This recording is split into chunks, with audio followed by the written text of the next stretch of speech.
এই প্রশ্নটার দিকে তাকাও। তোমাকে বলা হয়েছে যে বিশেষ করে আমি বলিনি যে এইচএসসি যারা দিবা এবং এসএসসি যারা আছো তাদের উভয়ের জন্য ইম্পর্টেন্ট, একদম উভয়ের জন্য আমি 3 স্টার দিয়ে রাখছি প্রশ্নটা, ঠিক আছে। বলা হয়েছে যে কে এর কোন মানের জন্য 2x minus y plus 7 equal 0 এবং 3x plus ky minus 5 equal 0 দেখা দুটি পরস্পর লম্ব হবে বলছে আমাদেরকে। তো আসো আমরা দেখে নিই যে লম্ব হওয়ার শর্তটা কি।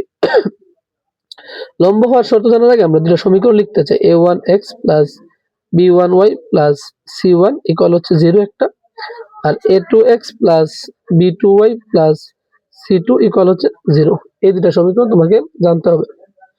তাহলে তুমি বলতে পারবা যে দুইটা সমীকরণ তখনই লম্ব হবে যখন a1 a2 plus b1 b2 সমান কি হবে, 0 হবে।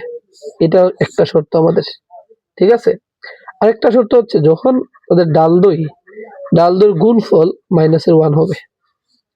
ডাল দইয়ের গুণফল যদি -1 হয় তাহলে হচ্ছে রেখা দুই পরস্পর লম্ব হবে।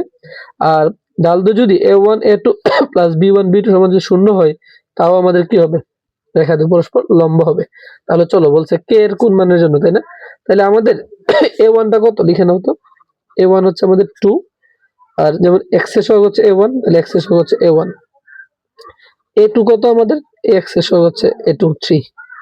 তারপর আসো b1 কত আমাদের -1, b1 কত আমাদের -1, আর b2 কত আমাদের k, b2 কত আমাদের k, ঠিক আছে। তাহলে আমরা এটা অ্যাপ্লাই করি।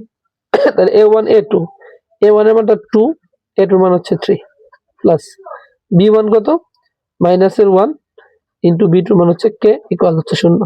তাহলে 6 প্লাস মাইনাস কি মাইনাস k দ্বারা 1 কে গুণ করলে হচ্ছে k ইকুয়াল হচ্ছে 0। তাহলে k ওই পাশে পাঠিয়ে দাও, 6 ইকুয়াল হচ্ছে কি k।